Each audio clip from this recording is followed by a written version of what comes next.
नमस्कार। अगर आप एमपीपीएससी साइंटिफिक ऑफिसर का फॉर्म भरने की सोच रहे हैं तो ये गाइड आपके लिए ही है। इसमें हम रजिस्ट्रेशन से लेकर फाइनल सबमिट तक हर एक स्टेप को बहुत ही आसान तरीके से समझेंगे। तो चलिए शुरू करते हैं। रजिस्ट्रेशन से लेकर फाइनल सबमिट तक का पूरा सफर हम एकदम सिंपल स्टेप्स में पूरा करेंगे, बस आप साथ साथ फॉलो करते जाइए। ठीक है, तो हमारा सबसे पहला स्टेप है नया रजिस्ट्रेशन।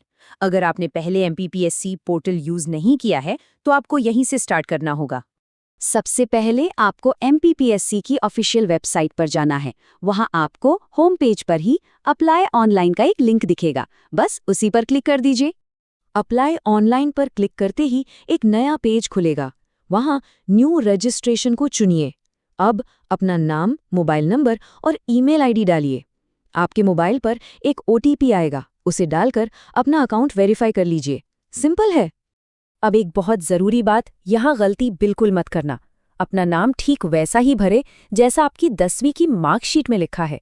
एक भी स्पेलिंग की गलती आपको बाद में परेशान कर सकती है। बहुत बढ़िया, आपका रजिस्ट्रेशन हो गया है। अब लॉगिन कीजिए और चलिए फॉर्म भरने के सबसे इम्पॉर्टेंट पार्ट यानी स्टेप 2 पर। इस सेक्शन में आपको अपनी पर्सनल डिटेल्स भरनी है, जैसे कि पिता का नाम, आपकी जन्मतिथि, आपकी कैटेगरी और आपका एड्रेस। अपने डॉक्यूमेंट्स हाथ में ही रखिएगा ताकि कोई भी गलती ना हो। मैं फिर से याद दिला रही हूँ, हर एक डिटेल आपके ऑफिशियल डॉक्यूमेंट से 100% मैच होनी चाहिए।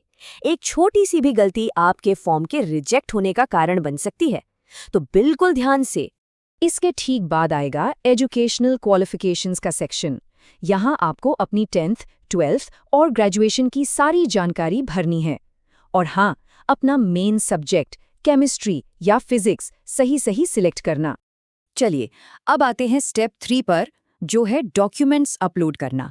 अक्सर सबसे ज़्यादा गलतियां यहीं पर होती हैं, तो इसे बहुत ध्यान से देखिए। यहाँ आपको 3 चीज़ें अपलोड करनी है: आपकी फ़ोटो, आपका सिग्नेचर और आपका आईडी प्रूफ। एक बात का ध्यान रखना, तीनों ही फाइलें जेपीजी फॉर्मेट में होनी चाहिए और उनका साइज 200 केबी से कम होना चाहिए। और ये रही एक प्रो टिप। सबसे कॉमन गलती जो लोग करते हैं वो है फाइल के नाम में कोई स्पेशल कैरेक्टर लगा देना, जैसे कि डैश या कोई और सिंबल। फाइल का नाम सिंपल रखिए, जैसे photo.jpg। इससे अपलोड एरर नहीं आएगा। बहुत अच्छे, सारे डॉक्यूमेंट्स भी अपलोड हो गए। अब हम अपने आखिरी स्टेप्स की तरफ हैं, जो है फीस पेमेंट और फाइनल सबमिशन। पेमेंट के लिए आपको UPI, debit card, net banking सारे ऑप्शन मिल जाएंगे। आपकी कैटेगरी के हिसाब से जो भी फीस है वो पे कर दीजिए। 1 मिनट रुकिए। फाइनल सबमिट बटन दबाने से पहले क्या आपने सब कुछ दोबारा चेक कर लिया है? एक बार पूरे फॉर्म पर नज़र ज़रूर दौड़ा लें। ये एक बहुत बड़ी चेतावनी है। एक बार आपने फॉर्म सबमिट कर दिया तो आप उसमें कोई भी बदलाव नहीं कर पाएंगे। इसलिए सबमिट तभी करें जब आप 100% श्योर हों।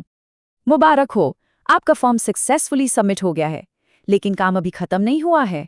एक आखिरी बहुत ज़रूरी स्टेप बाकी है। जैसे ही फॉर्म सबमिट होगा, आपको अपनी एप्लीकेशन का पीडीएफ डाउनलोड करने का ऑप्शन दिखेगा। इसे ज़रूर डाउनलोड करें और अपने पास संभाल कर रख लें, ये आगे काम आएगा। चलिए, आखिर में एक बार जल्दी से उन आम गलतियों को फिर से देख लेते हैं जिनसे आपको बचना है। इसे एक फाइनल चेकलिस्ट समझिए। तो फिर से याद रखिएगा, पहला, सिर्फ जेपीजी फॉर्मेट ही चलेगा। दूसरा, फाइल साइज 200 केबी से ज़्यादा नहीं होना चाहिए। तीसरा, नाम की स्पेलिंग डॉक्यूमेंट से बिल्कुल मिलनी चाहिए। और चौथा, फॉर्म कहीं से भी अधूरा ना हो। तो ये था एमपीपीएससी साइंटिफिक ऑफिसर का फॉर्म भरने का पूरा स्टेप बाय स्टेप प्रोसेस। उम्मीद है कि अब आपको कोई कंफ्यूजन नहीं होगी। अगर फिर भी कोई सवाल है तो नीचे कमेंट्स में ज़रूर पूछिए। All the best.